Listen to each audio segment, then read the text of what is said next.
آج ہم Robert Kiyosaki کی کتاب 21ویں صدی کا کاروبار کا تھوڑا گہرائی سے جائزہ لے رہی ہیں۔ ہمارے پاس کتاب ہے اور کچھ تجزیاتی مواد بھی۔ کیوساکی کا دعویٰ تو بڑا ہے کہ نیٹ ورک مارکیٹنگ یعنی MLM آج کل مالی آزادی کا بہترین راستہ ہے۔ جی ہاں، یہ دعویٰ کافی مشہور ہے۔ لیکن کئی لوگ کئی جائزے کہتے ہیں کہ یہ ایک خطرناک خواب بھی ہو سکتا ہے۔ بالکل۔ تو آج دیکھتے ہیں کہ ان ذرائع کی روشنی میں اصل معاملہ کیا ہے اور یہ کس کے لیے ٹھیک ہو سکتا ہے۔ جی، تو کیوساکی کا جو بنیادی خیال ہے نا، وہ یہ ہے کہ پیسے کے اصول بدل گئے ہیں۔ اچھا، کیسے؟ مطلب وہ جو صنعتی دور کی نوکری کی گارنٹی تھی، وہ اب نہیں رہی۔ یہ تو ہے۔ تو وہ کہتے ہیں کہ اب صرف آمدنی نہیں، اثاثے بنانے پر زور ہونا چاہیے۔ اثاثے بنانے پر، ٹھیک۔ اور ان کے مطابق MLM یعنی نیٹ ورک مارکیٹنگ کم لاگت اور کم خطرے میں اپنا بزنس شروع کرنے کا ایک طریقہ ہے۔ یہ لیوریج والی بات بھی وہ بہت کرتے ہیں، یعنی دوسروں کی محنت سے فائدہ اٹھانا۔ MLM میں یہ کیسے ہوتا ہے؟ دیکھیں، MLM میں لیوریج کا مطلب ہے کہ آپ صرف اپنی سیل سے نہیں کماتے، اچھا، بلکہ جو ٹیم آپ بناتے ہیں ان کی سیل سے بھی آپ کو کمیشن ملتا ہے۔ اوہ، ٹھیک۔ یہی وہ پیسو انکم یعنی غیر فعال آمدنی کا تصور ہے جس پر کیوساکی بہت زور دیتے ہیں۔ یعنی ایک بار محنت اور کمائی بار بار۔ بالکل۔ وہ کہتے ہیں کہ امیر اور باقی لوگوں میں یہی میرا مطلب سوچ کا فرق ہے۔ ٹھیک ہے۔ یہ تو ہوئی مالی بات۔ وہ ذاتی ترقی کا بھی ذکر کرتے ہیں، ہے نا؟ جی جی، بہت زیادہ۔ وہ کہتے ہیں کہ MLM صرف پیسے کے لیے نہیں ہے، یا آپ کی کمیونیکیشن، آپ کی لیڈرشپ، سیلز کی مہارتیں، ان سب کو بہتر بناتا ہے۔ اچھا۔ وہ تو اسے یہاں تک کہتے ہیں کہ یہ معاوضے کے منصوبے کے ساتھ ذاتی ترقی کا پروگرام ہے۔ واہ! ان کے خیال میں اگر کوئی مالی طور پر بہت کامیاب نہ بھی ہو، تب بھی وہ یہ قیمتی ہنر سیکھ جاتا ہے جو زندگی میں کہیں اور کام آ سکتے ہیں۔ یہ ذاتی ترقی والی بات تو اچھی لگتی ہے، لیکن کیا یہ واقعی صرف MLM میں ہی ہوتا ہے؟ کوئی بھی نیا کام شروع کریں تو کچھ نہ کچھ تو سیکھتے ہی ہیں نا؟ یہ بہت اچھا سوال ہے۔ یقیناً ہر چیلنج آپ کو سکھاتا ہے۔ شاید کیوساکی کا زور اس بات پر ہے کہ MLM کا جو سٹرکچر ہے، جو ڈھانچہ ہے، وہ خاص طور پر ان مہارتوں کی تربیت دیتا ہے۔ اور شمولیت بھی آسان ہے؟ جی، اور شمولیت آسان ہے۔ روایتی کاروبار کی طرح لاکھوں نہیں چاہیے۔ بہت کم سرمایہ سے شروع کیا جا سکتا ہے، تو یہ چیز زیادہ لوگوں کو اپنی طرف کھینچتی ہے۔ ٹھیک ہے، تو یہ تو ہو گئے کیوساکی کے دلائل۔ اب ذرا ان خدشات پر بات کرتے ہیں جو ہمارے تجزیاتی مواد میں ہیں۔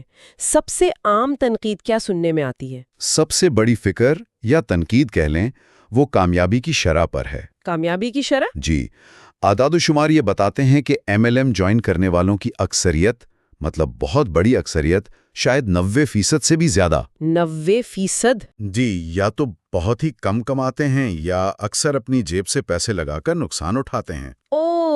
یہ تو اس تصویر سے بالکل مختلف ہے جو عام طور پر دکھائی جاتی ہے۔ بالکل، جو ایک روشن مستقبل دکھایا جاتا ہے، حقیقت اکثر اس سے کافی مختلف ہوتی ہے۔ اور وہ جو کچھ MLMs پر قانونی یا اخلاقی سوال اٹھتے ہیں، پیرامڈ اسکیم ہونے کے الزامات؟ ہاں، یہ بھی ایک بہت اہم نقطہ ہے۔ کچھ MLMs پر یہ الزام لگتا ہے کہ وہ دراصل پیرامڈ اسکیمیں ہیں۔ ان میں فرق کیا ہے ویسے، قانونی MLM اور پیرامڈ اسکیم میں؟